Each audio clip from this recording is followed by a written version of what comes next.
Still VFib. No pulse. Charging to 200. Under the harsh midday sun, right outside a busy hospital entrance, Nancy Wanjala lay motionless on the scorching concrete, her breath shallow and uneven. Heat shimmered in the air as people hurried past, shielding their eyes, pretending not to see her trembling body. Kneeling beside her was Hannah Abiola, a young nurse in a faded uniform, her hands shaking as she checked for a pulse that felt dangerously weak. She looked up at the hospital's glass doors, clean, bright, and firmly closed. A security guard avoided her eyes and slowly shook his head. "She won't survive out here," Hannah whispered, her voice breaking. In that moment, Hannah understood the truth. If she stepped inside with Nancy, she would lose her job. If she didn't, a human life would end right there in the sun. And the choice she made would change everything. Before we begin this story, tell us where you're watching from and what time it is in your city. And if stories of kindness, justice, and unexpected destiny touch your heart, don't forget to subscribe. Hannah Abiola had learned early in life that compassion was not something the world rewarded easily. She woke before sunrise every day in a single rented room at the edge of the city where the walls were thin and the power came and went without warning. The air was often heavy, even in the early morning, and the sounds of buses and street vendors drifted in before dawn. Hannah would sit on the edge of her narrow bed, tying the laces of her worn shoes, whispering a short prayer before another long shift at the hospital. She was not born into comfort. Her mother had been a market woman, strong, stubborn, endlessly kind, who raised Hannah on stories of dignity and faith. If you see pain and you turn away, her mother used to say, then one day the world will turn away from you too. Those words stayed with Hannah long after her mother passed, echoing in her mind every time she put on her nurse's uniform. The hospital where Hannah worked was one of the largest public medical centers in the region. On paper, it existed to serve everyone. In reality, it served those who could pay, those who knew someone important, and those who understood how the system worked.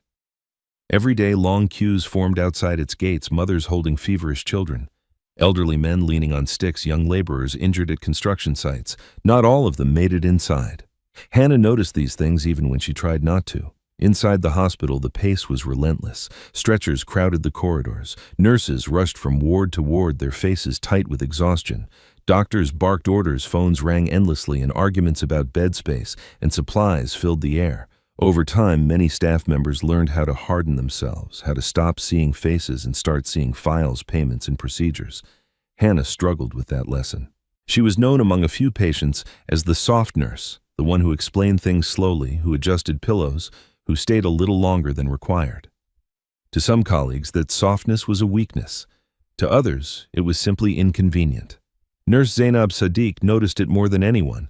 Zainab had worked at the hospital for years and wore her seniority like armor. She believed rules existed for a reason, and breaking them, even with good intentions, only invited chaos. When she watched Hannah bend over patients others ignored, she would click her tongue and shake her head. "This place will swallow you," Zainab once told her during a short break. "If you don't learn to protect yourself, you'll be the one bleeding." Hannah had smiled politely, though the words unsettled her. She didn't argue. She never did. But deep down, she believed there had to be another way to survive without losing herself. On the day Nancy Wanjala appeared outside the hospital, Hannah was already running on little sleep. The ward had been short-staffed the night before, and she had covered an extra shift. Her body ached, her head throbbed, and the sun outside felt unusually harsh. She had stepped out briefly to get some air when she noticed a small disturbance near the gate. At first, she thought it was just another argument between security and a patient's family. Those were common. But then she saw the woman on the ground. Nancy did not look dramatic. She wasn't shouting or begging. She lay still, her clothes dusty, her body thin in a way that spoke of long hunger rather than sudden illness. Her lips were cracked, her eyes half open but unfocused, as if she were already drifting somewhere far away. People stepped around her. Some glanced briefly and then looked away. Others shook their heads, murmuring about madness or trouble. A few slowed down, uncertain, before deciding it was safer to keep moving. Hannah felt something tighten in her chest. She approached carefully, kneeling beside Nancy despite the heat radiating from the concrete. She placed 2 fingers on the woman's neck, searching for a pulse. It was there, but faint, uneven, alarming. "She needs help," Hannah said, looking up at the nearest guard. The man frowned, uncomfortable. "No card, no payment," he replied quietly, as if ashamed. "Orders." Hannah's eyes moved to the glass doors just beyond him. Inside, she could see the cool brightness of the lobby, the controlled chaos of a working hospital. Everything Nancy needed was only a few steps away. She looked back at the woman on the ground. In that moment, Hannah's mind filled with fragments. Her mother's voice, the faces of patients she had watched slip away, the warnings from colleagues, the rules she had memorized and followed for years. She knew exactly what bringing Nancy inside would mean. Questions, reports, consequences. She also knew what leaving her there would mean. Hannah stayed where she was, her hand resting lightly on Nancy's shoulder as if grounding herself. She spoke softly, though she wasn't sure the woman could hear. "Stay with me," she whispered. "Please." From an upper office window, unseen by Hannah, a pair of eyes watched the scene below. The observer did not yet know Hannah's name, nor the chain of events that had already been set in motion. But something about the stillness of that kneeling nurse, about the quiet refusal to walk away, stirred a memory long buried. And elsewhere in the city, a man named Oluwafemi Oyekale went about his morning unaware that a choice made under the midday sun was about to reach him swiftly, inevitably, and with consequences no one could have predicted. For Hannah Abiola, this was only the beginning. Nancy Wanjala did not remember how long she had been lying there. Time for her had stopped behaving like it did for other people. Minutes stretched into something shapeless, and pain came in waves, sometimes sharp and blinding, sometimes dull and distant. The heat pressed down on her chest like a heavy hand, making each breath feel like borrowed air. What she did remember was hunger. Not the kind that came after missing a meal, but the deep gnawing emptiness that lived in her bones. The kind that made her body weak long before her spirit gave up. For days, maybe weeks, she had drifted through the city, sleeping in abandoned corners, surviving on scraps offered by kind strangers and ignored by many more. That morning she had walked toward the hospital because she had no other place left to go. Inside her body, something was failing. She felt it with every step. Her legs trembled, her vision blurred, and the world seemed to tilt sideways. By the time she reached the gate, her strength was gone. Now she lay on the concrete, half aware of the noise around her. Voices rose and fell, footsteps passed, shadows moved across her face. Somewhere nearby, someone was arguing. "She can't stay here. She's blocking the entrance. Call the shelter." Nancy tried to speak, but her mouth would not obey her. Then she felt a touch.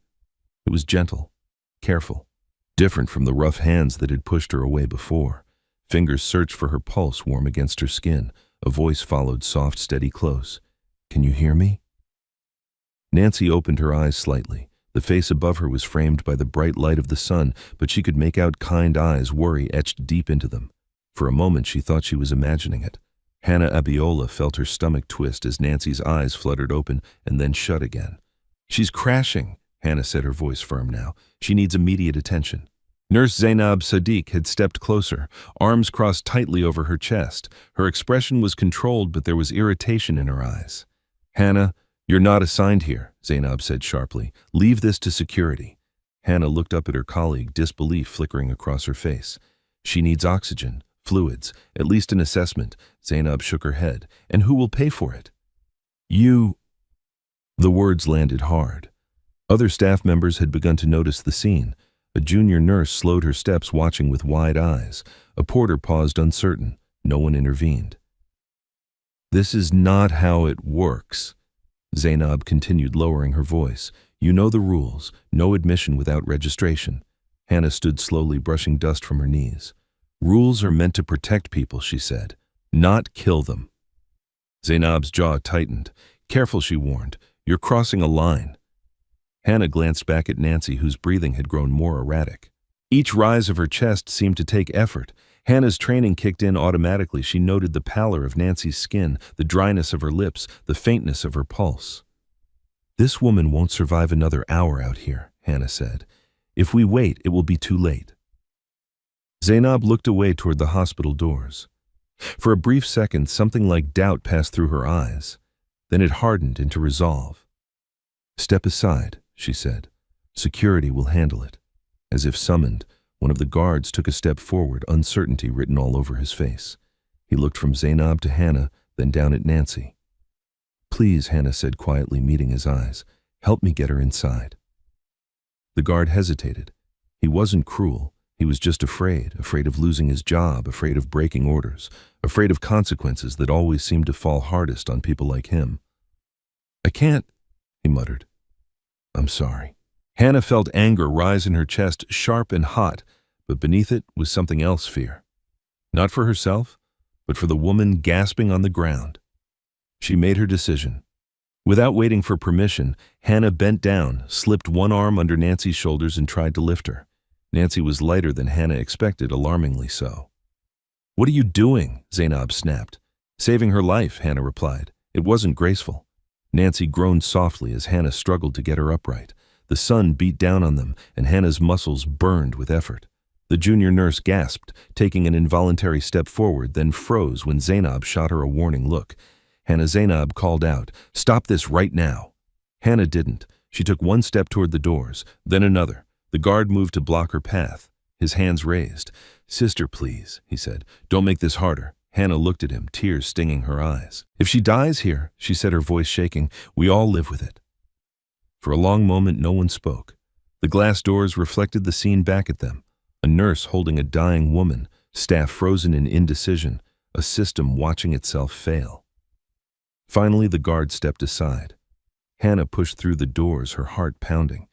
The cool air of the lobby hit her like a shock.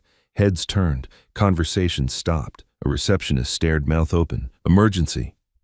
Hannah called out, "I need a bed now." The word spread quickly. Within minutes, Nancy was on a stretcher wheeled into a small treatment area usually reserved for overflow cases.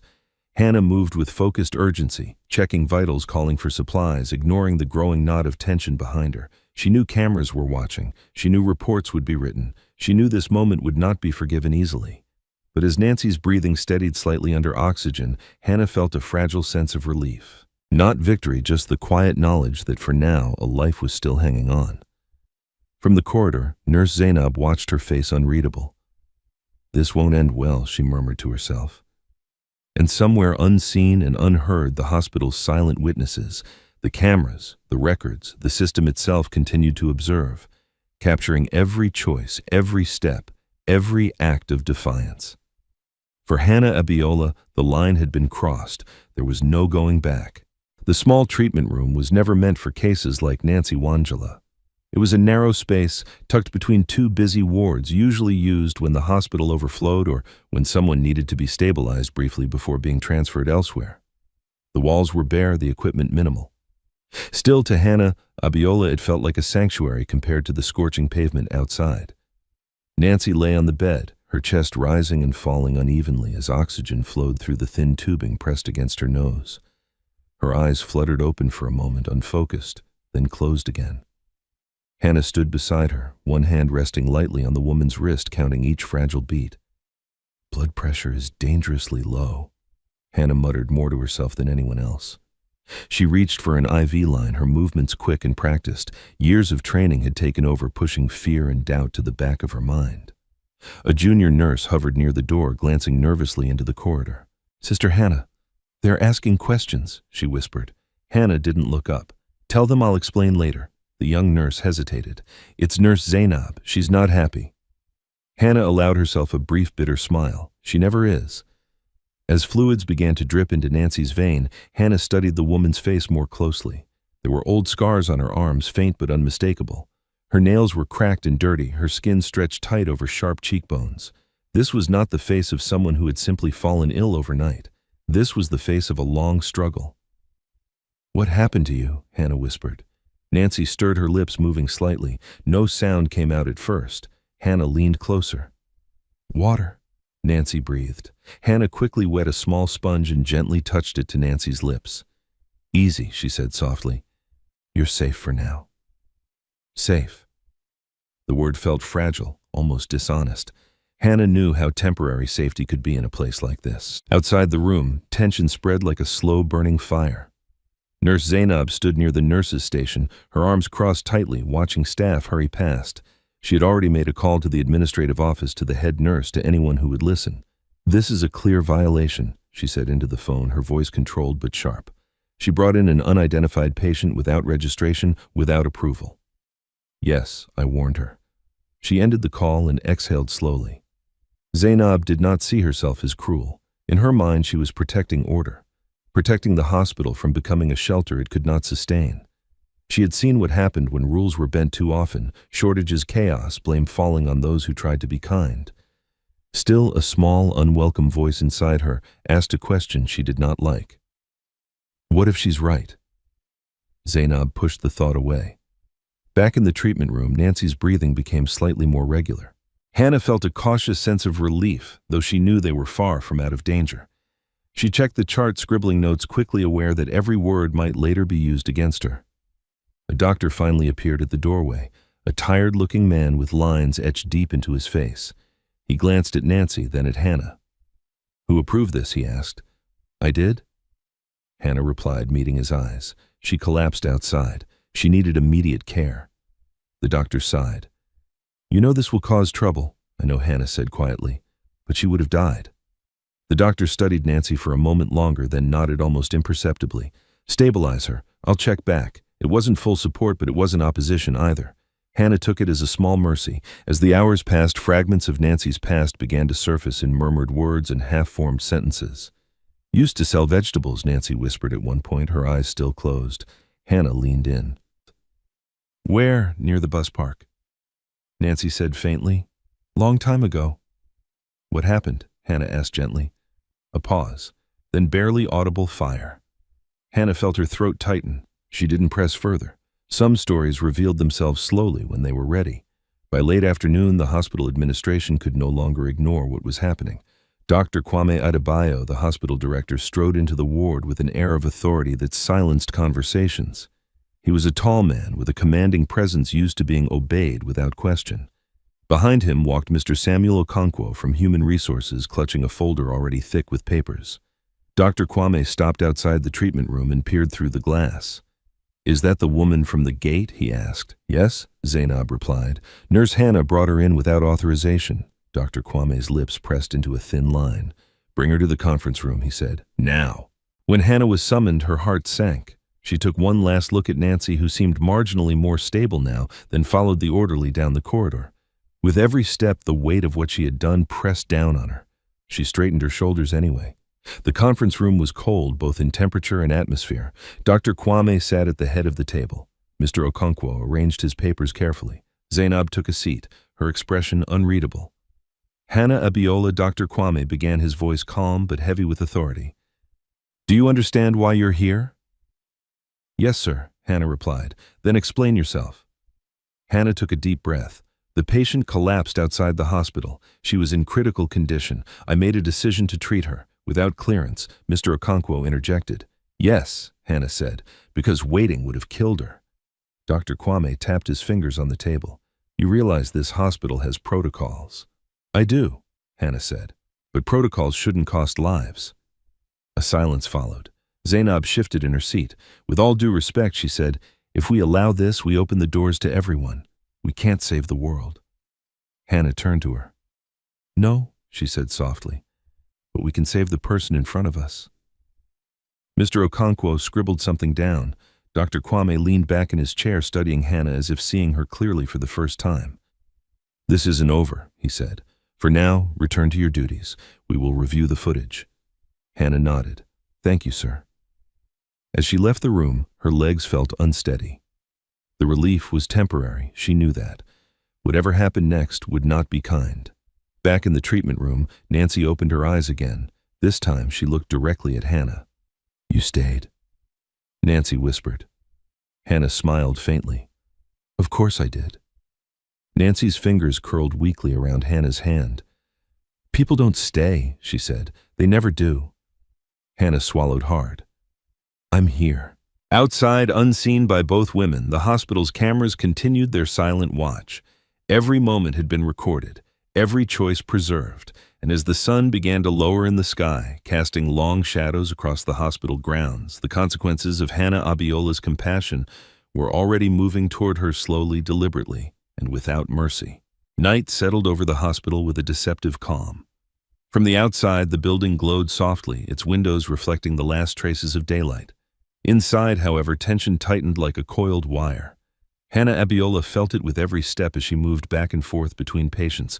her thoughts never straying far from the small treatment room where Nancy Wanjala lay. Nancy had stabilized, but only barely. Her blood pressure remained low, her pulse fragile. The fluids helped, but Hannah knew they were buying time, not solving the problem. Nancy needed tests, scans, medication that required approval documentation, and most importantly, money. Hannah stood at the foot of Nancy's bed, reviewing the chart again and again, as if the answers might change if she looked hard enough. "You're still with me," Hannah said softly, brushing Nancy's hand with her thumb. "That's good." Nancy's eyes were closed, but her brow furrowed slightly as if she were struggling to stay anchored to the world. Her breathing was shallow, uneven. The oxygen hissed quietly, a steady reminder of how thin the line between life and death had become. From the corridor, voices drifted in. "Administration is reviewing it. Camera footage is clear. This could be serious." Hannah's stomach clenched. She had known from the moment she crossed that threshold that there would be consequences. What she hadn't anticipated was how quickly they would arrive, or how alone she would feel waiting for them. Nurse Zainab Sadiq appeared in the doorway, her presence instantly changing the air in the room. "You should step out," Zainab said coolly. "This isn't your case anymore." Hannah turned to face her. "She's not stable." Zainab's gaze flicked briefly to Nancy, then back to Hannah. "And she's not registered. You've done enough." "Enough!" Hannah repeated, disbelief sharpening her voice. She could still die. Zainab sighed, as if exhausted by the argument. "People die every day, Hannah. You can't carry all of them." Hannah felt something inside her harden. "Maybe not," she said quietly. "But I can't drop the one I picked up." Zainab said nothing more. She turned and walked away, her heels clicking against the polished floor, each step sounding like a verdict. Hours passed. The hospital's night rhythm took over. Lights dimmed in some wards, machines beeped steadily, staff moved with practiced efficiency. Hannah continued her duties, but her attention kept pulling her back to Nancy. Every time she passed the treatment room, she paused, checking vitals, adjusting blankets, whispering reassurance. Around midnight, everything changed.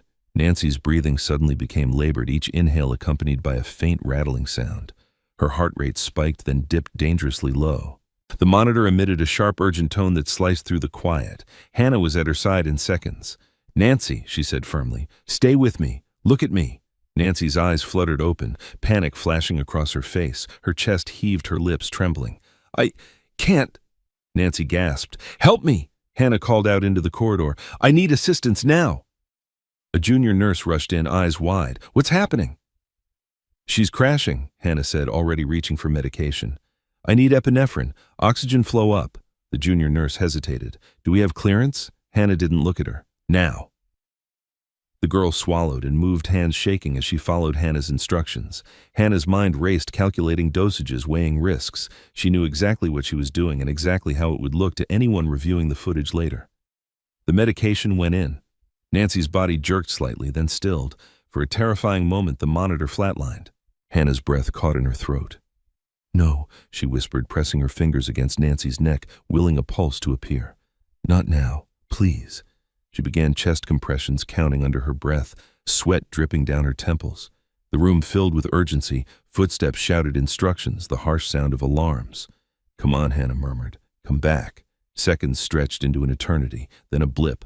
The monitor flickered, then showed a faint but unmistakable rhythm. Hannah exhaled shakily, her arms burning, tears blurring her vision. Nancy's chest rose again, shallow but real.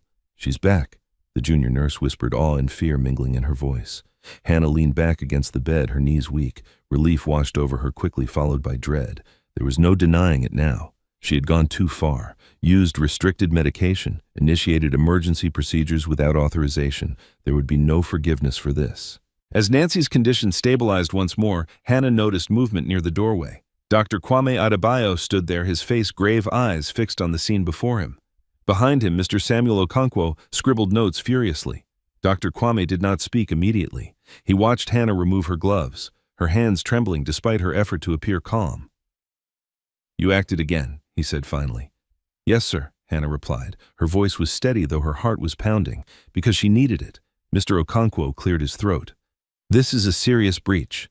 Hannah met their gaze. "She would be dead if I hadn't." Dr. Kwame's expression did not soften. "That may be," he said, but this hospital cannot function on individual judgment alone. Hannah nodded slowly. I understand. Do you? Mr. Okonkwo asked sharply. Because the footage shows repeated violations. Hannah closed her eyes briefly. Then let the footage show that I did my job. Silence fell over the room. Dr. Sia. Quame turned away first. We will convene in the morning, he said. For now, step aside. Hannah obeyed, moving out of the way as other staff took over. She lingered at the door, watching Nancy, who now lay still exhausted but alive. Nancy's eyes opened slightly, finding Hannah's. You? Stayed again? Nancy whispered. Hannah smiled faintly, tears threatening to spill. I promised. Nancy's fingers twitched weakly. Why, she asked. Why help me? Hannah hesitated. Then she said the truth. Because someone once told me that if you see pain and walk away, you lose a part of yourself. Nancy's eyes filled with tears. Thank you, she murmured. Hannah stepped out into the corridor, her legs trembling, the adrenaline drained from her body, leaving exhaustion in its wake. She leaned against the wall, staring at the floor. She knew what would happen next. By morning there would be meetings, decisions, papers signed. She would be judged not for saving a life, but for breaking rules. As the hospital settled back into its uneasy routine, the cameras continued their silent watch, recording everything. The desperate intervention, the unauthorized medication, the quiet words exchanged between two women brought together by circumstance. Far away in a different part of the city, Oluwafemi Oyekale slept peacefully, unaware that the name Nancy Wanjala was moving closer to him with every recorded second. And as dawn approached, Hannah Abiola remained standing in the corridor, knowing that when the sun rose again, nothing would be the same. Morning arrived without mercy. Sunlight streamed through the hospital windows, bright and unforgiving, exposing everything the night had tried to soften. Hannah Abiola stood outside the conference room, her uniform freshly pressed but her face drawn with exhaustion. She had not slept. Every time she closed her eyes, she saw the monitor flatlining, heard the alarm, felt the burn in her arms as she pressed life back into Nancy Wanjala's fragile body. Now the price was due. Inside the conference room, voices murmured low, deliberate, rehearsed. Hannah recognized the cadence of authority decisions already made, outcomes already leaning in one direction. She took a slow breath, straightened her shoulders, and stepped inside when her name was called. Dr. Kwame Adebayo sat at the head of the long table, hands folded neatly. His expression was calm, almost detached, the way it often was when he needed to appear impartial. To his right sat Mr. Samuel Okonkwo, files stacked before him like silent witnesses. Nurse Zainab Sadiq occupied a seat near the middle, her posture rigid, eyes forward. Hannah Abiola, Dr. Kwame began, his voice measured. You were asked to be here so we can review your conduct over the past 24 hours. Hannah nodded. Yes, sir. Mr. Okonkwo adjusted his glasses and opened a file. The footage, he said, shows repeated violations of hospital protocol, unauthorized admission, use of restricted medication, initiating emergency procedures without clearance. He paused, letting each charge settle in the room. How do you plead? He asked. The question felt strange to Hannah, as if she were standing in a courtroom rather than a hospital meant to save lives. She clasped her hands together, steadying herself. I plead that I acted to prevent a death, she said. Zainab shifted slightly, a faint sigh escaping her lips. This is not about intention, Mr. Okonkwo replied. It's about procedure. Dr. Kwame leaned forward. Why didn't you escalate the situation through proper channels, he asked. I tried? Hannah answered. I was told to step aside. I was told to wait. Nancy didn't have time. Zainab spoke, then her voice cool and controlled. We cannot make exceptions every time someone feels moved, she said. If we did, we'd collapse within a week. Hannah turned to her. She wasn't an exception, she said quietly. She was a patient. Silence followed. Dr. Kwame tapped a pen against the table, thoughtful. Nurse Hannah, he said, do you understand the implications of what you've done? Yes, sir, Hannah replied. I understand I broke the rules, and yet you chose to do so anyway. Yes? Why? Hannah hesitated, not because she lacked an answer, but because the truth felt too simple for a room like this. Because leaving her outside felt like choosing comfort over conscience, she said. And I couldn't do that, Mr. Ister. Okonkwo scribbled something down, his expression unreadable. Dr. Kwame leaned back in his chair. The hospital operates on systems, he said. Those systems protect us from chaos. They also protect us from responsibility, Hannah said softly before she could stop herself. Zainab's eyes snapped toward her. Watch your tone. I'm sorry, Hannah said, lowering her gaze, but it's true. The room grew tense. Dr. Kwame exhaled slowly. You're asking us to excuse insubordination, he said, to reward it even. I'm not asking for a reward, Hannah replied. I'm asking you to look at the outcome. Mr. Okonkwo closed the file. The outcome, he said flatly, does not erase the violation. For a long moment no one spoke. Finally, Dr. Kwame stood. We will take a short recess, he announced. When we return, a decision will be made.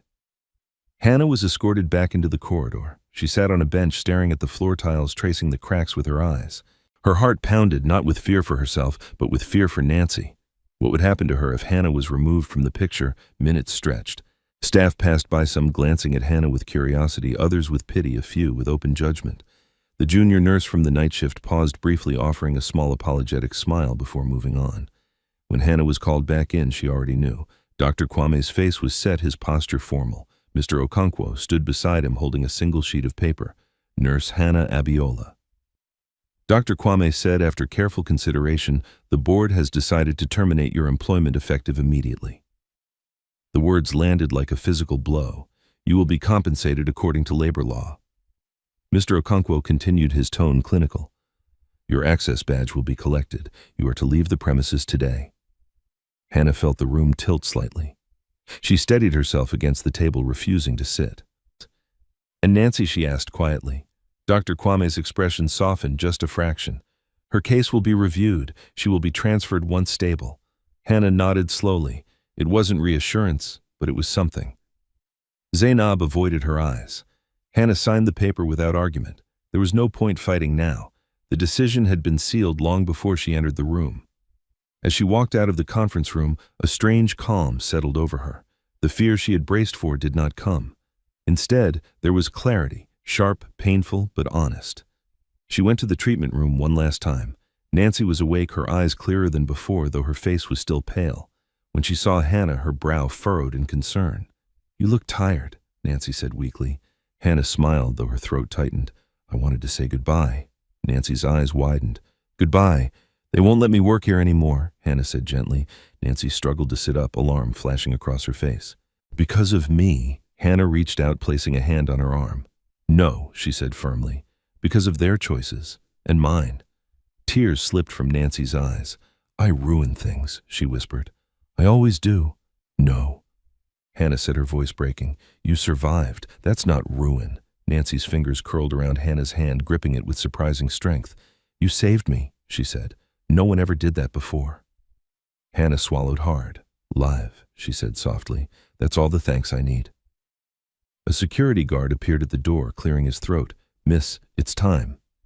Hannah nodded. She gently freed her hand from Nancy's grasp, stood and walked out without looking back. If she did, she wasn't sure she could leave. Her badge was taken, her locker emptied. Her footsteps echoed down the corridor, louder than she remembered. Outside, the sun was high again, just as it had been the day before. Life went on. Cars passed, people hurried by. Hannah stepped beyond the hospital gates, carrying nothing but a small bag and the weight of what she had lost. Behind her, the hospital doors closed, and somewhere inside, Nancy Wanjala lay breathing alive because one woman had refused to walk away. What Hannah did not know was that this ending was only the beginning. The footage, the reports, the names written on those papers, none of them were done traveling yet. And the consequences, both harsh and extraordinary, were already in motion. Hannah Abiola walked away from the hospital gates with slow, measured steps, as if moving too quickly might cause the ground beneath her to give way. The sun was still high, indifferent to what had just happened. Vendors called out prices from the roadside. Buses honked impatiently. Life flowed around her, untouched by the quiet collapse happening inside her chest. For years, the hospital had been the center of her world, her purpose, her identity. Now, with a single signature, it was gone. She did not cry. Not yet. Her room felt smaller than usual when she reached it. The thin mattress, the cracked mirror, the single chair by the window, all of it seemed to look back at her silently, asking what she would do next. Hannah placed her bag down carefully, sat on the edge of the bed, and stared at her hands. They were steady. That surprised her. She had expected shaking panic, regret. Instead, what she felt was an aching emptiness mixed with something stubborn and quiet conviction. She thought of Nancy. Was she still breathing? Was anyone sitting with her now? Or had the system already begun to forget her the way it forgot so many others? The thought cut deeper than the loss of her job. That evening, Hannah returned to the hospital, but not as an employee. She stood across the street watching the building glow as night approached. She knew she wasn't supposed to be there, knew security would recognize her if she went too close. Still, she needed to know, she needed to see. After a long moment, she turned away and headed toward the small shelter run by Pastor Elijah Mwangi. It was a place she had volunteered at once or twice before, nothing official, just helping where she could on her days off. If Nancy had nowhere else to go, she might end up there. The shelter smelled of soap and warm food. A few people sat quietly, others slept on thin mats. Pastor Elijah looked up when Hannah entered, surprise flickering across his face. "Hannah," he said gently, "you look like someone who's been carrying too much." She forced a small smile. "Have you seen a woman named Nancy Wanjala?" she asked. "She's not well." Pastor Elijah frowned, thinking. "Not yet," he said, "but we hear about many before they arrive." "What happened?" Hannah hesitated, then told him everything. The words spilled out more easily than she expected: the gate, the collapse, the treatment, the meeting, the termination. When she finished, the room was quiet. Pastor Elijah nodded slowly. "You did the right thing," he said simply. Hannah looked down. "It doesn't feel right," she admitted. "It feels like I failed." "You didn't fail," he replied. "You paid a price." The distinction mattered more than Hannah realized. She inhaled shakily, the tension in her chest easing just a little. That same night inside the hospital, Nancy Wanjala stared at the ceiling, listening to the unfamiliar sounds of a ward she did not belong to. She had been moved. No one explained much, only that she needed rest, that she would be transferred soon. The nurse on duty spoke kindly but briefly, her attention divided among many patients. Nancy felt the absence immediately. Hannah was gone. Nancy clutched the thin blanket tighter around herself, fear creeping in. She had learned over many years that kindness rarely stayed. It appeared suddenly, changed something, then vanished, leaving behind a deeper ache. She turned her head toward the door, half expecting Hannah to appear. She didn't. Across the ward, Nurse Zainab Sadiq observed Nancy from a distance. She told herself she was only doing her job, ensuring protocols were followed. Still, something about Nancy's stillness unsettled her. The woman didn't ask for much. She didn't complain. She simply lay there, eyes open, as if waiting for something or someone. Zainab looked away. She had won, or at least she had been proven right. Order had been restored. The rules had held. So why did it feel like something had been lost? The next morning, Hannah woke before dawn, the habit ingrained too deeply to break. For a moment, she reached for her uniform, then stopped.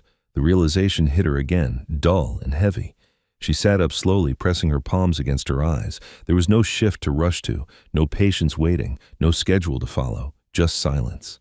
Hannah spent the morning walking the city, unsure where she was going. She passed clinics she couldn't afford to work at, private hospitals that would never hire someone with her record. Each step reminded her of what she no longer was. By midday, her savings already weighed on her mind. Rent, food, bills, compassion did not pay those. Still, when she closed her eyes, she saw Nancy's face, not as she had been on the concrete, but as she was when she whispered "thank you." That mattered. Inside the hospital, a meeting took place that Hannah did not know about. Dr. Kwame Adebayo sat across from a visitor he had not expected. The man was well-dressed, calm, his presence commanding without being loud. He introduced himself simply. "Oluwafemi Oyekale," he said. "I'm here regarding a patient named Nancy Wanjala."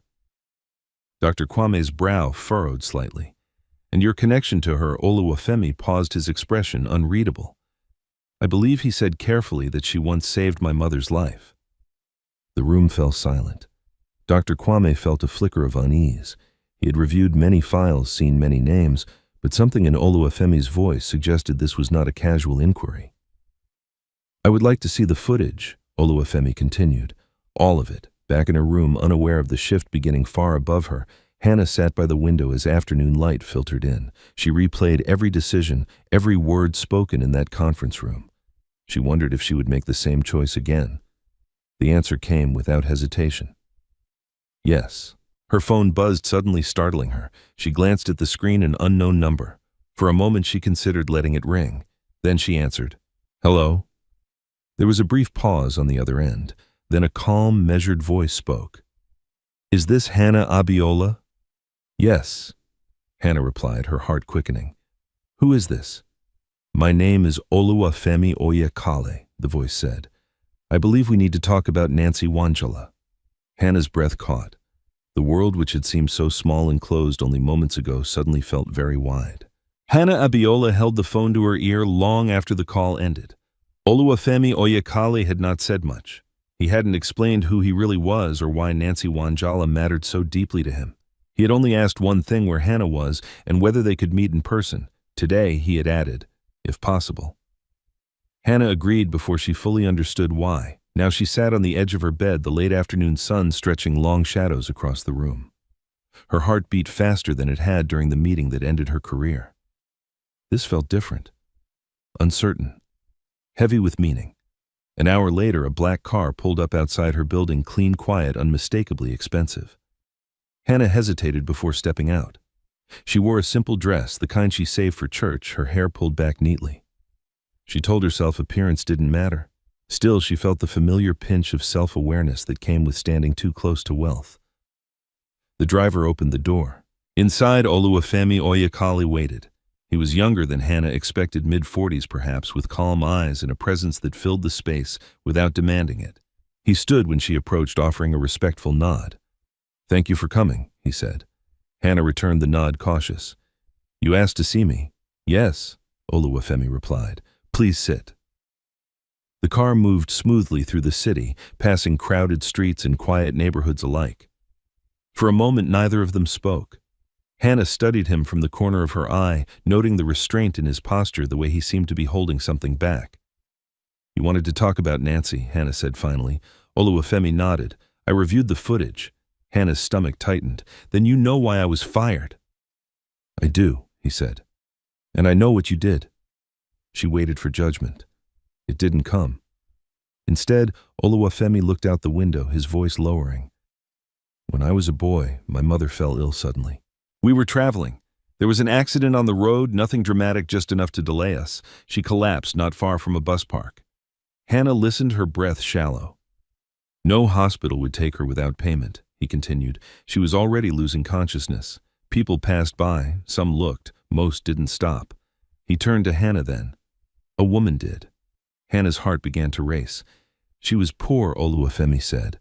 A vegetable seller, I later learned. She gave up her stall for the day, used her own money to buy water, to call for help to sit with my mother until an ambulance arrived. He paused, swallowing. My mother survived. That woman disappeared before we could thank her. Hannah whispered the name without meaning to. Nancy. Yes, Oluwafemi said quietly. Nancy Wanjala. The city seemed to blur outside the window. Hannah felt tears prick her eyes.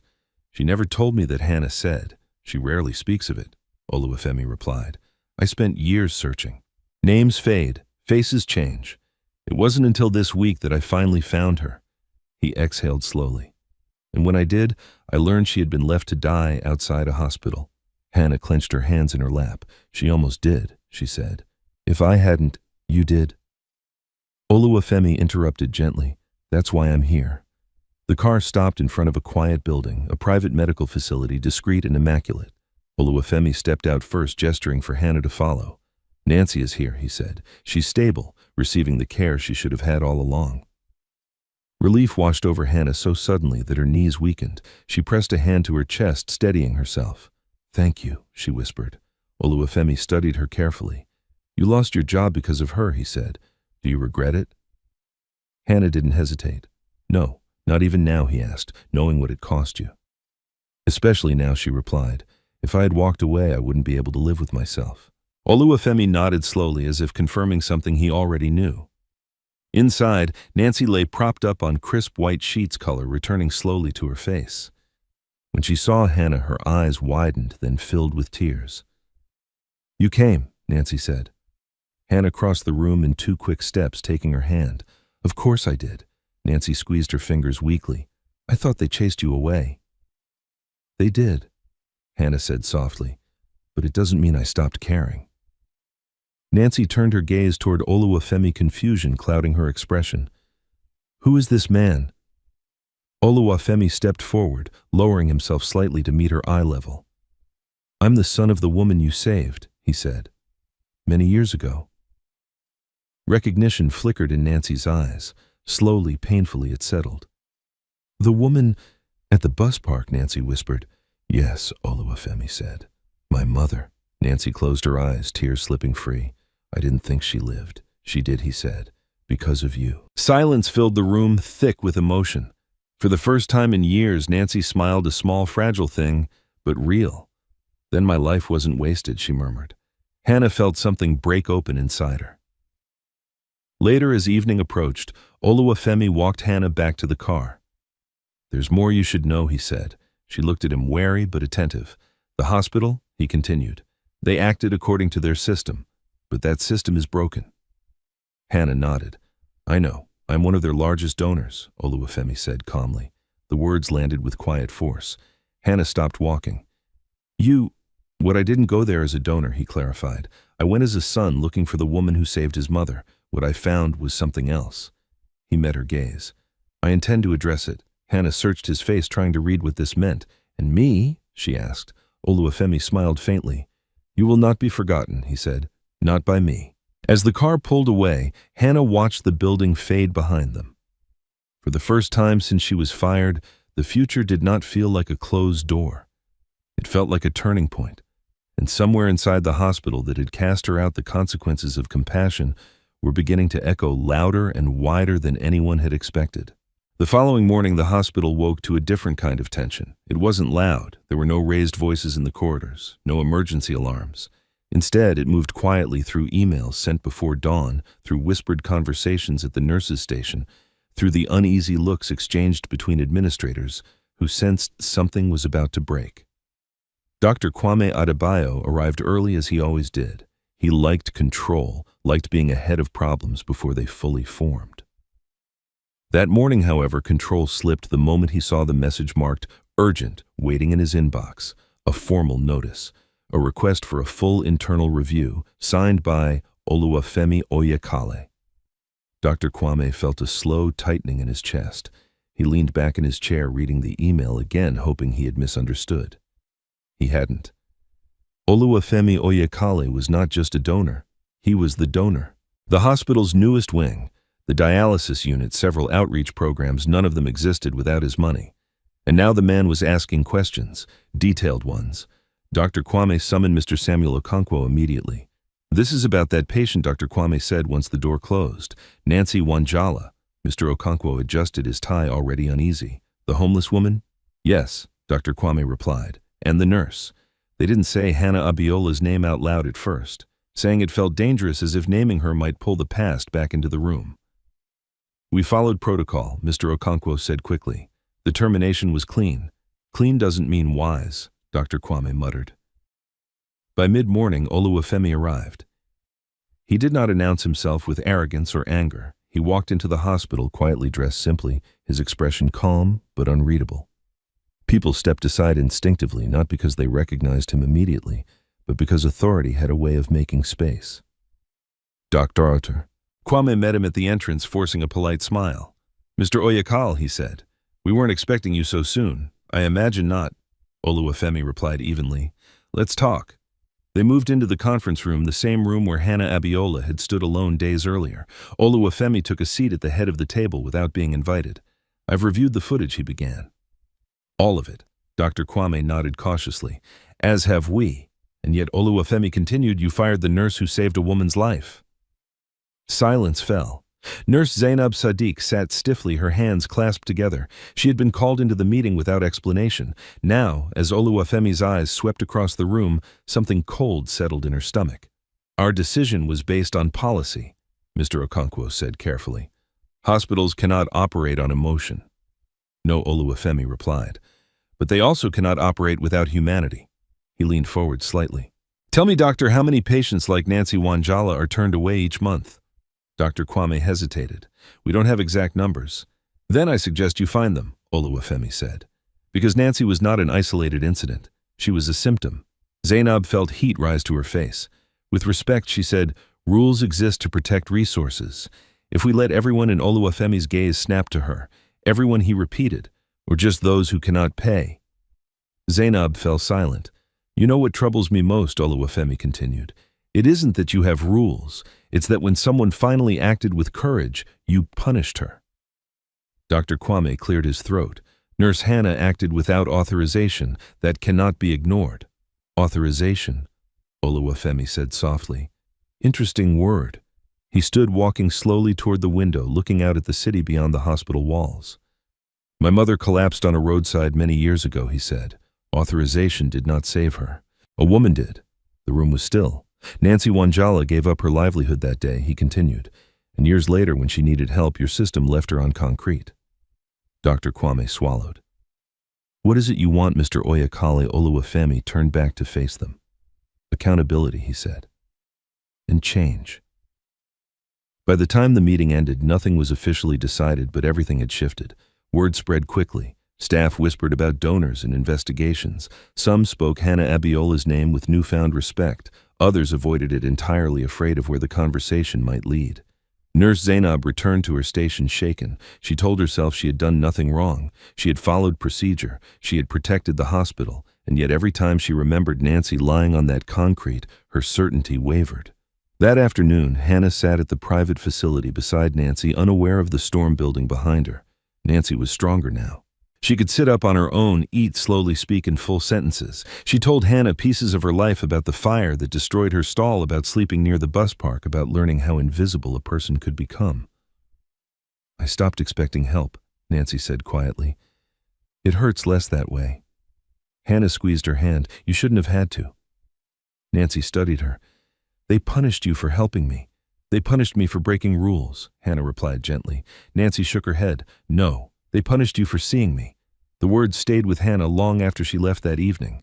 That night, Oluwafemi sat alone in his study reviewing reports, footage statements.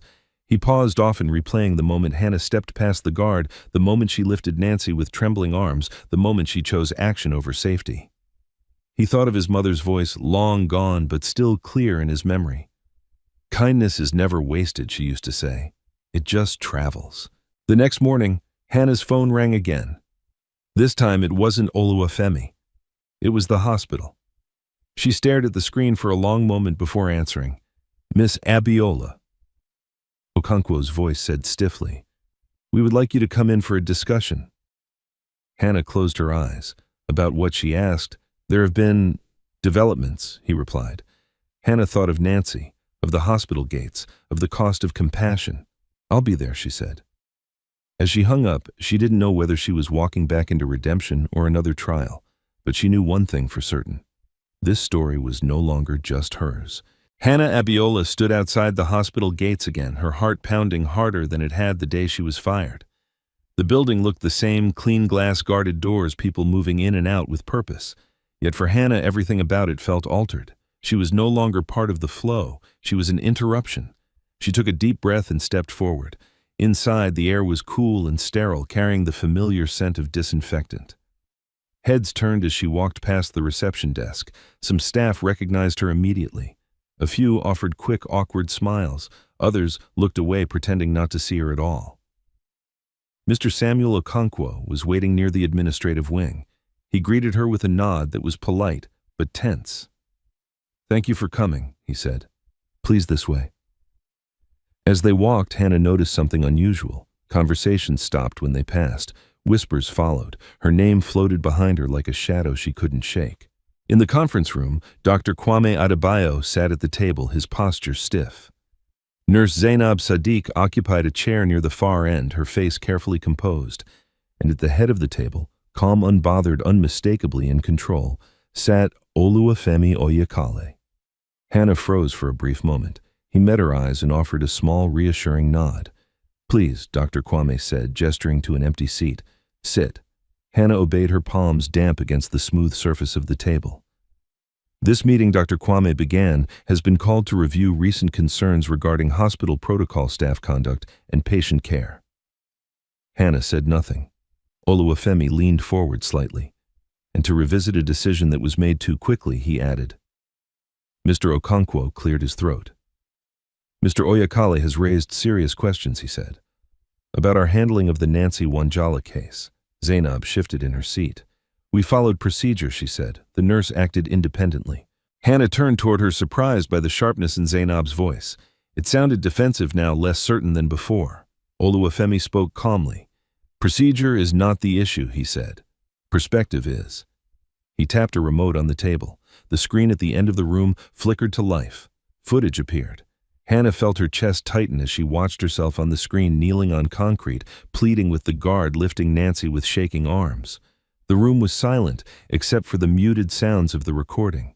The footage moved on. The treatment room. The IV. The moment Nancy crashed. Hannah's hands pressing down, counting, refusing to stop. When the screen went dark again, no one spoke for several seconds. This, Oluwafemi said quietly, is what courage looks like. Dr. Kwame exhaled slowly. She violated multiple rules. Yes, Oluwafemi replied, and she saved a life. Mr. Okonkwo shifted uncomfortably. We cannot allow precedent. Precedent already exists, Oluwafemi interrupted. Every time someone is turned away because they cannot pay. He turned to Hannah then. Tell them, he said gently, why you did it. Hannah swallowed her throat tight. Because I saw a woman dying, she said, and because I knew that if I walked away I would never forgive myself. Her voice steadied as she continued. I didn't think about donors, or cameras, or consequences. I thought about what it meant to be a nurse. Silence settled over the room again, heavier this time. Zainab spoke softly, almost reluctantly. If everyone did that, the hospital would collapse. Oluwafemi turned to her. If no one ever does, he replied, then the hospital loses its soul. Dr. Kwame rubbed his temples. What exactly are you asking for? He asked. Oluwafemi folded his hands. First, he said, the termination of Nurse Hannah Abiola must be formally reversed, with a public acknowledgement of error. Hannah's breath caught. Second, he continued, I want an immediate review of admission policies for emergency cases, especially for patients without means. Mr. Okonkwo hesitated. That would require funding. Oluwafemi nodded, which I am prepared to provide. The words fell like thunder. And third, Oluwafemi added, those who acted in bad faith, those who prioritized appearances over human life will be held accountable. Zainab stiffened. Are you accusing us of cruelty? I'm accusing you of convenience, Oluwafemi replied calmly. Cruelty often hides behind it. Dr. Kwame leaned back in his chair, the weight of the moment pressing down on him. He had built his career on balance rules, donor systems, but now the imbalance was undeniable. I will not pretend this is easy, he said finally, but I cannot deny what the footage shows. He turned to Hannah. Nurse Abiola, we acted too quickly. Hannah's hands trembled slightly. Your dismissal, Dr. Kwame continued, will be reviewed. Oluwafemi raised an eyebrow. Reviewed, he repeated. Dr. Kwame met his gaze. Reversed, he corrected himself. A breath Hannah didn't realize she was holding escaped her lungs. And Dr. Kwame added a formal apology will be issued. The meeting ended quietly. No shouting, no celebration, just the slow, heavy shift of something long overdue. As Hannah stepped out of the conference room, staff lined the corridor, some openly watching, others pretending to be busy. The junior nurse from the night shift caught Hannah's eye and smiled, relief shining through. Later that afternoon, Hannah returned to Nancy's room. Nancy was sitting up stronger now, a small bowl of soup in her hands. When she saw Hannah, her face lit up. They told me, Nancy said, about the meeting. Hannah sat beside her. Things are changing, she said carefully. Nancy nodded. I prayed for that, she said. For you. Hannah smiled, tears threatening to fall. You don't have to pray for me anymore, she said softly. Just get better. Outside the room, Oluwafemi watched for a moment unseen. He felt something unfamiliar but welcome peace. His mother's voice echoed again in his memory. Kindness travels. And now at last it was returning home. The official apology came the next morning. It arrived not as a whisper, but as a statement circulated through internal channels, printed and posted on notice boards, read aloud during shift briefings. The hospital acknowledged an error in judgment. It affirmed a renewed commitment to emergency care regardless of financial status. And it named Hannah Abiola not as a rule breaker, but as a nurse whose actions reflected the core values the institution claimed to uphold. For Hannah, reading the words felt unreal. She stood at the edge of the ward holding the paper with both hands, her eyes scanning the lines again and again as if the meaning might change. Around her, the hospital moved on, stretchers rolled by, phones rang. Footsteps echoed, but something fundamental had shifted. Her name, once spoken with caution, was now spoken with a different tone. Respect. Not everyone welcomed it. Nurse Zainab Sadiq read the same notice with a tight jaw. She folded the paper carefully and placed it into her bag, her movements precise. No one addressed her directly, but she felt the glances, the quiet recalibration of how people saw her. During the mid-morning briefing, Dr. Kwame Adebayo stood straighter than usual. "This is not about assigning blame," he said, his voice steady. "It is about learning. We are revising emergency intake procedures effective immediately." A murmur rippled through the room, and he continued, "Nurse Hannah Abiola will resume her duties." Hannah felt the room turn toward her. She nodded once, grateful but composed. She had learned in the past few days how fragile moments like this could be. Celebration could wait, work could not. Her first stop was Nancy's room. Nancy Wanjala looked stronger color in her cheeks, clarity in her eyes. When Hannah entered, Nancy smiled slowly, the kind of smile built from relief rather than joy. "They told me you're back," Nancy said. Hannah pulled a chair closer. "Yes," she said softly. "I'm here."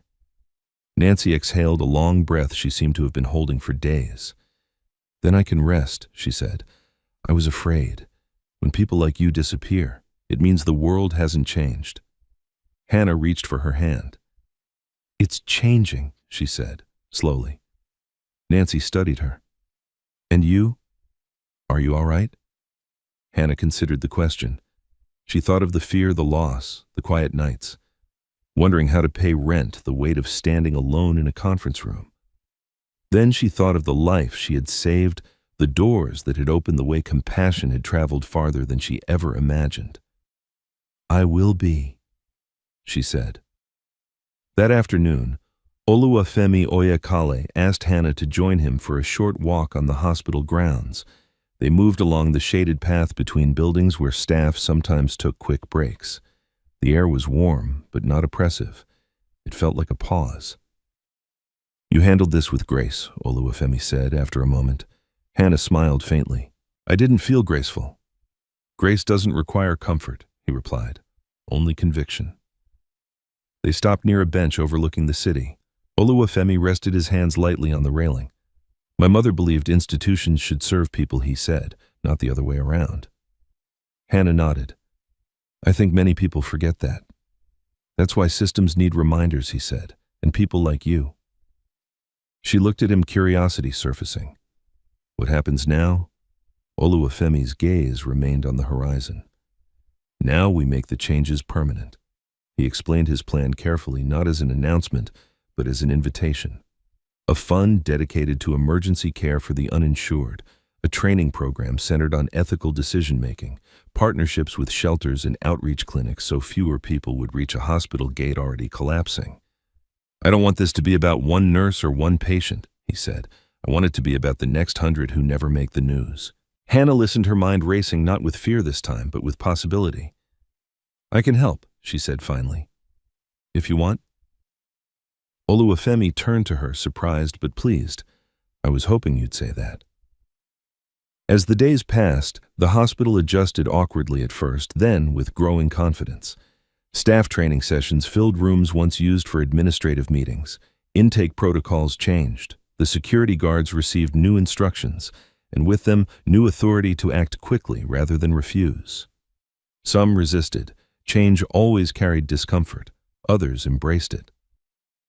The junior nurse who had hesitated during Nancy's crisis approached Hannah one evening.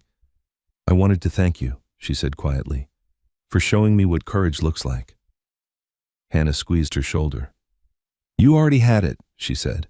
"You just needed permission." Nancy's recovery progressed steadily. When the day came for her discharge, Hannah walked with her to the entrance, not to the gate where she had once collapsed, but through the front doors. A small crowd had gathered, staff, volunteers, even a few patients who had heard her story. Nancy stood taller than she had in years, dressed in clean clothes provided by the shelter. She turned to Hannah, eyes shining. "I don't know where I'm going yet," she said. "But I know I'm not alone." "You never were," Hannah replied. Nancy hugged her, holding on longer than expected. When she pulled away, she looked toward Oluwafemi, who stood nearby. "Your mother would be proud," Nancy said simply. Oluwafemi bowed his head. "So am I." That evening, as the sun dipped low, Hannah finished her shift and stepped outside. The air felt lighter. The city hummed with its usual noise, but something within her had quieted. She had learned that doing the right thing could cost you everything. She had also learned that sometimes it gives back more than you ever imagined. And as she walked home, tired but steady, Hannah Abiola knew this story was still unfolding, not as a miracle, but as a promise. The city breathed differently after Nancy Wanjala left the hospital. Hannah Abiola noticed it in small ways.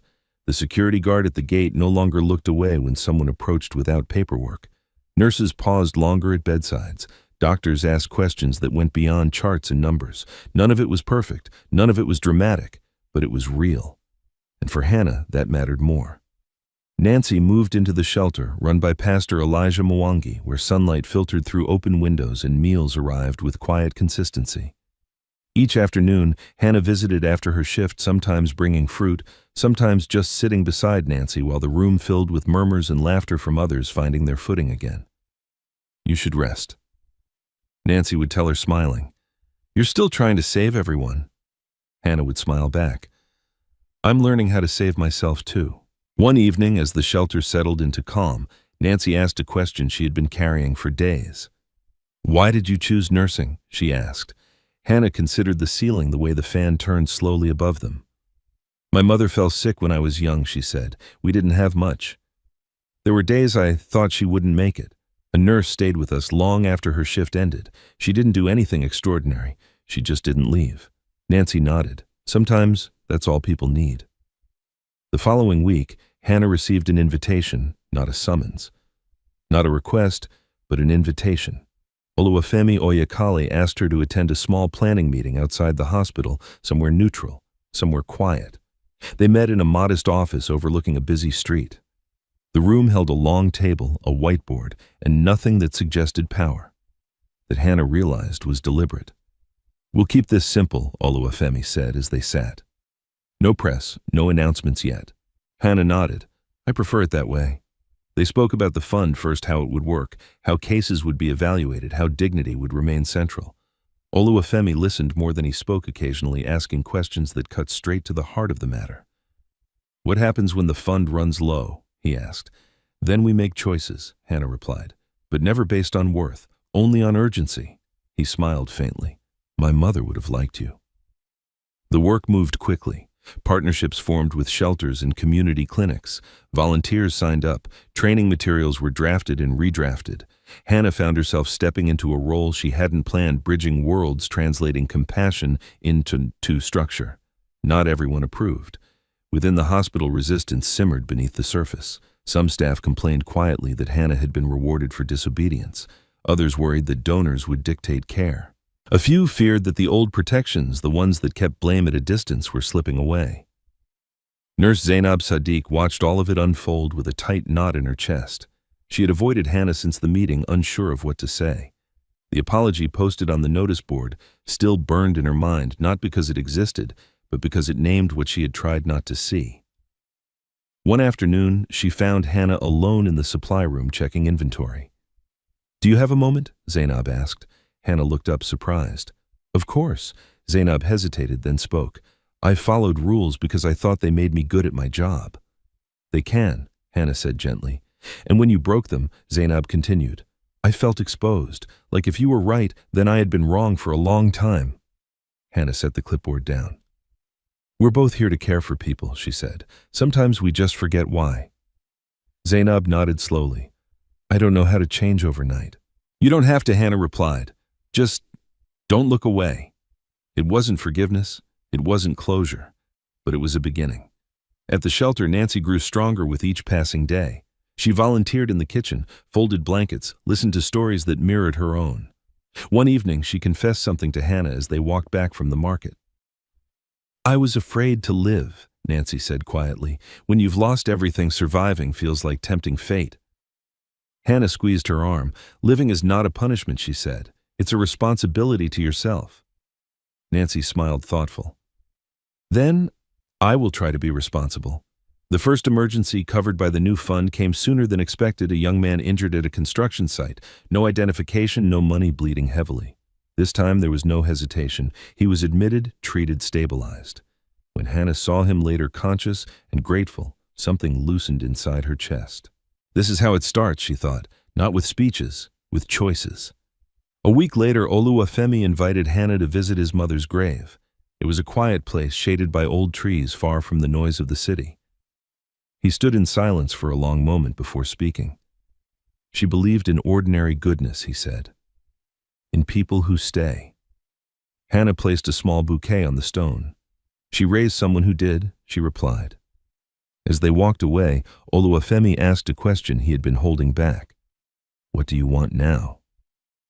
Hannah didn't answer immediately. She thought of the hospital gate, the concrete, the choice that changed everything. She thought of Nancy's laughter at the shelter, of Zainab's uncertain courage, of a system bending, not breaking toward mercy. I want to keep choosing, she said, even when it's hard. Oluwafemi nodded. Then we're aligned. That night, Hannah returned home tired but steady. She wrote in a small notebook she kept by her bed. Names, ideas, reminders of why the work mattered. At the top of the page, she wrote one sentence: kindness is not an exception. She closed the notebook and turned off the light. Outside, the city hummed imperfect, alive, waiting. And in that waiting, Hannah Abiola felt ready for whatever came next. Change rarely announces itself with trumpets. It arrives quietly through revised memos, altered routines, uncomfortable conversations that people would rather avoid. For Hannah Abiola, the change became visible the morning she arrived at the hospital and saw a line at the gate move differently than before.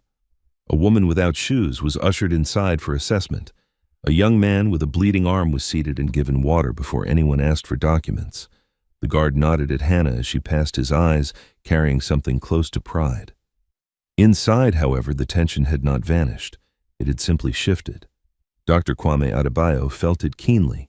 Every decision now seemed heavier, watched from multiple directions by staff, by donors, by a growing sense of moral accountability he could no longer sidestep. Meetings stretched longer, emails multiplied, and in the quiet moments between tasks he wondered whether he had led with fear for too long. The board convened that afternoon. This time it wasn't routine.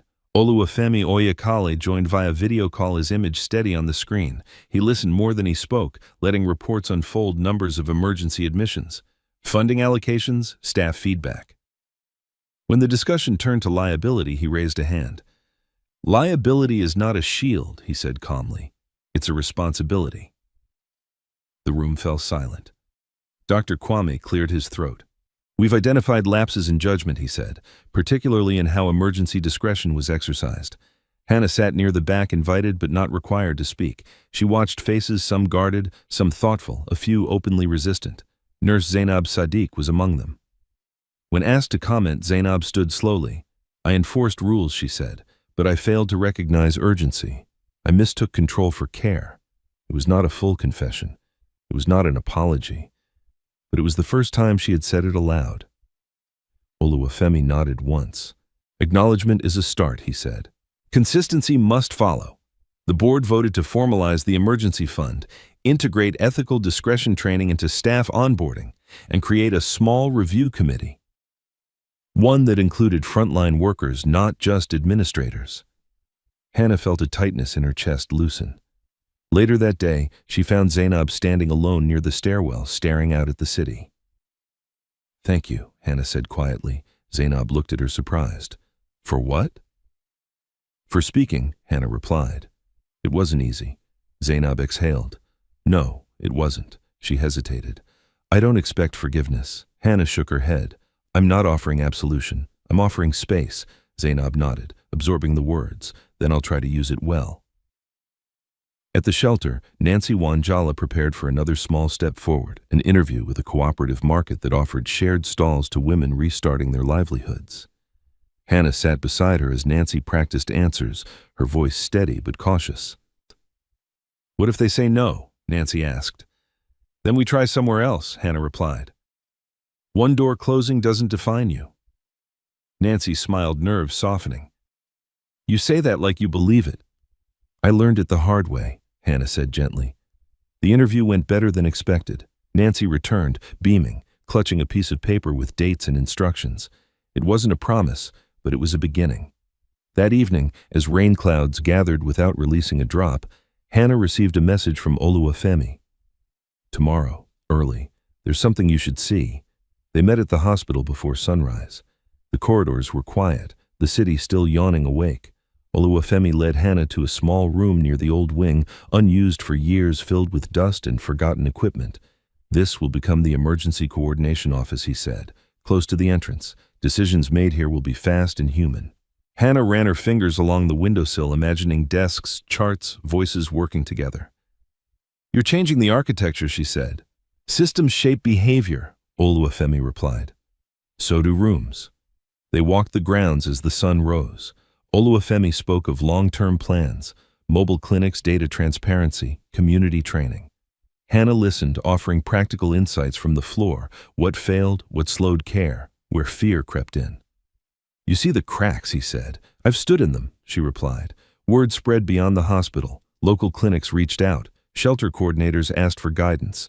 A small radio program invited Hannah to speak not about heroism, but about choosing presence over policy when lives hung in the balance.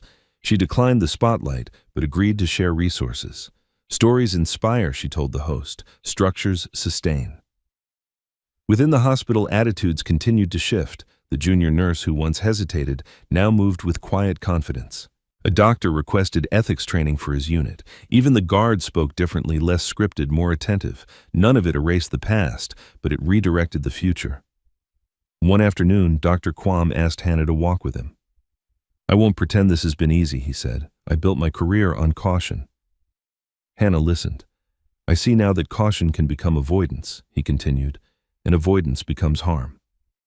Hannah stopped. Change doesn't require perfection, she said, only honesty. Dr. Kwame nodded. Then I'll start there. At the shelter, Nancy took her first shift at the cooperative market. She returned, tired hands sore, spirit bright. I sold out, she said, laughing. By noon, Hannah laughed with her, the sound light and free. That night, Hannah wrote again in her notebook. Beneath the earlier line, she added another systems can learn. As weeks passed, the hospital's reputation changed not through press releases, but through word of mouth. People came earlier. Fewer collapsed at the gate. More left with treatment plans and follow-up. There were setbacks, mistakes, arguments. But there was movement, and in that movement, Hannah felt something settle, a sense that her choice on that concrete had rippled outward, shaping lives she would never meet. On a quiet evening, as the city lights flickered on, Oluwafemi called. You didn't just help my mother, he said. You helped me keep my promise to her. Hannah smiled softly. Promises are easier when we keep them together. As the call ended, Hannah looked out at the city, alive, flawed, hopeful. Change hadn't arrived with trumpets. It had arrived with people who stayed. By the time the first mobile clinic rolled into the neighborhood near the old bus park, the city had already begun to whisper. Not loudly, not with headlines or cameras, just enough for people to notice that something was different. The van was modest white paint, blue lettering, no grand logos, but to the crowd that gathered beneath the trees, it might as well have been a miracle. Mothers with tired eyes, elderly men leaning on canes, young workers nursing untreated injuries, all watched as the doors opened and staff stepped out with calm efficiency. Hannah Abiola stood near the back, clipboard tucked under her arm, observing rather than directing. She had learned that real change didn't require a spotlight. It required presence. First priority is triage, she said to the team quietly. Then referrals. The guard who once shook his head at her now helped guide people into a loose line, his voice firm but kind. A nurse checked blood pressure. A doctor listened. Really listened to complaints that had been ignored for years. From a distance, Nancy Wangela watched with something close to disbelief. She had finished her shift at the cooperative market early that day, her hands still smelling faintly of tomatoes and onions. When she heard about the clinic, she came without knowing why, only that it felt connected to a life she had almost lost. Hannah noticed her standing there and waved. Nancy approached slowly, eyes scanning the scene. You built this, she asked. Hannah shook her head. We did. Nancy nodded, absorbing the truth of it. People are being helped, she said, before they fall. That's the point, Hannah replied. As the afternoon wore on, stories emerged, quiet, personal, heavy. A man who had been rationing insulin, a woman who hadn't slept from pain in months, a boy whose cough had gone untreated until it sounded like tearing cloth. Each case reminded Hannah of the day at the hospital gate, not as a wound, but as a compass. Later, as the van prepared to leave, Oluwafemi Oyakali arrived, quietly observing without interrupting. He stood beside Hannah, watching the final patients receive referrals. "You were right," he said softly. "About structures." Hannah smiled faintly. "They don't replace kindness," she said. "They protect it." He nodded. "And people like you remind them why." At the hospital, the changes had begun to settle into routine.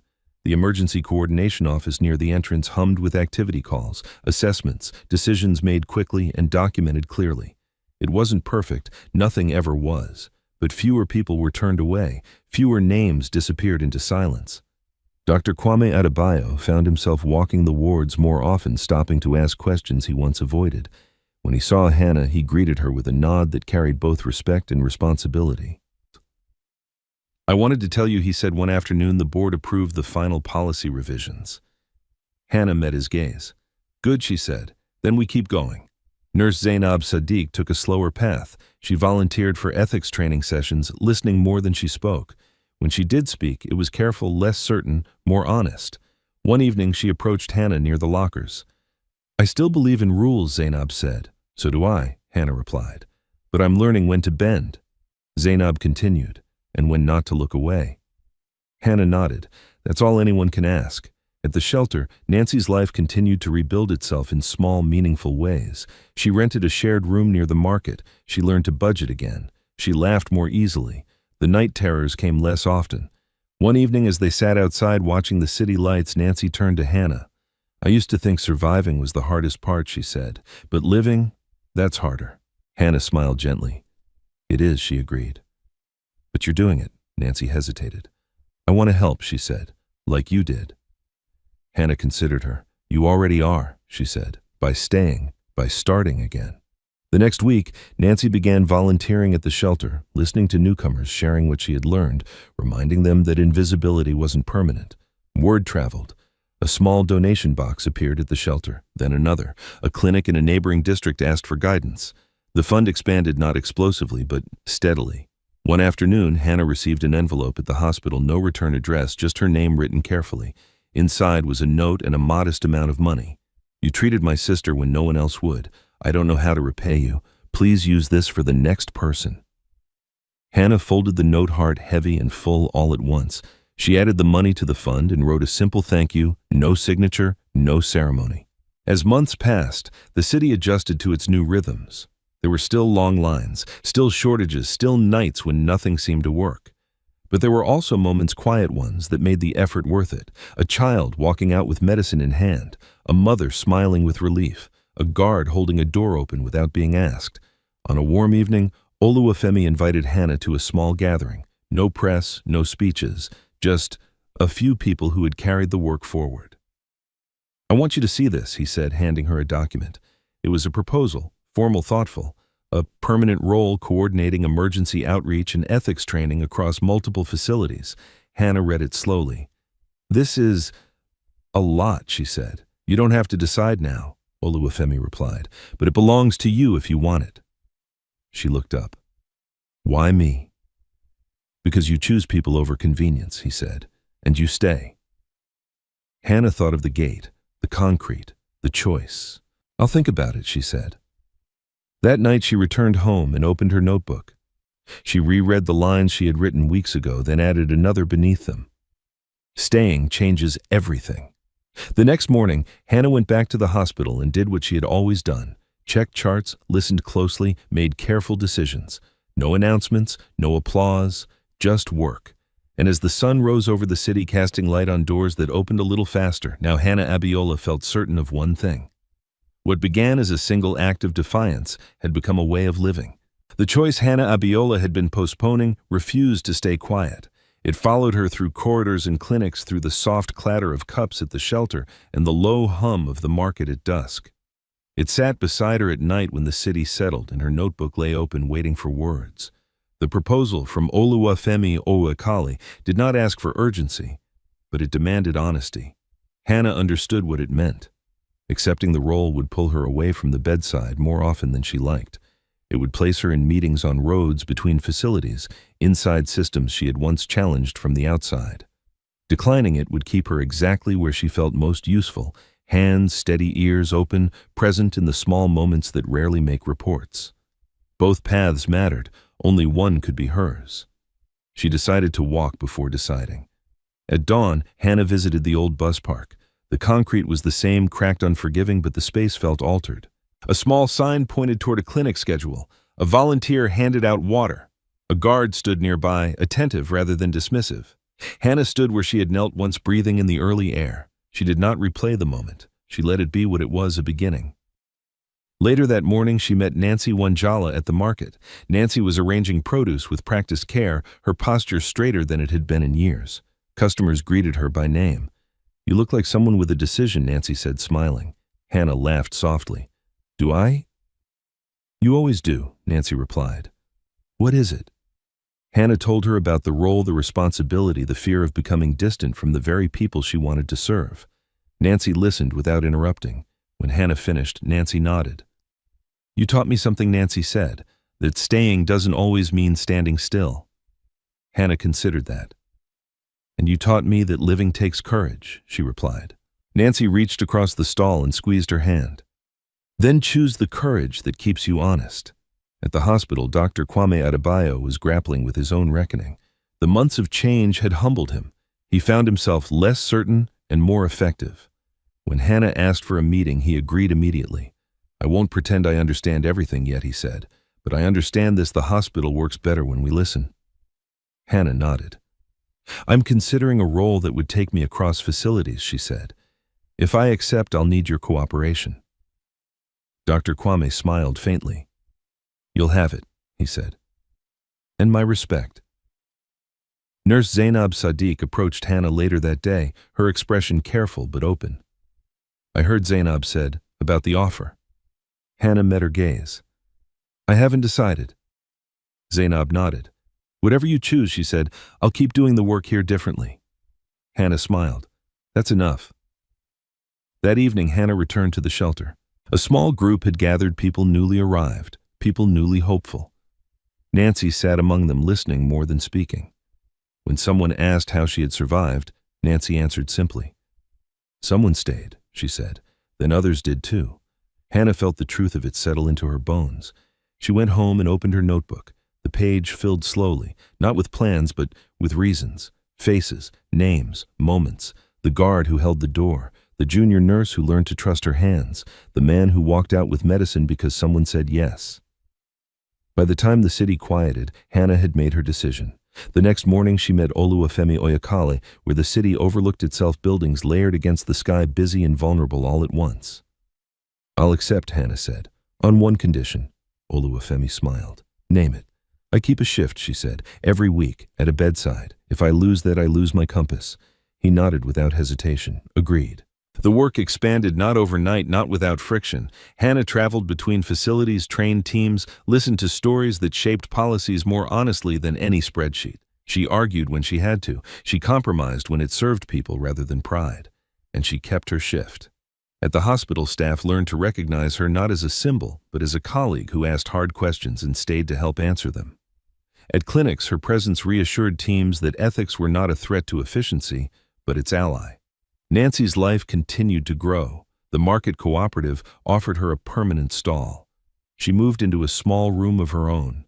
She volunteered at intake days, greeting newcomers with the calm confidence of someone who had crossed the threshold and returned to guide others.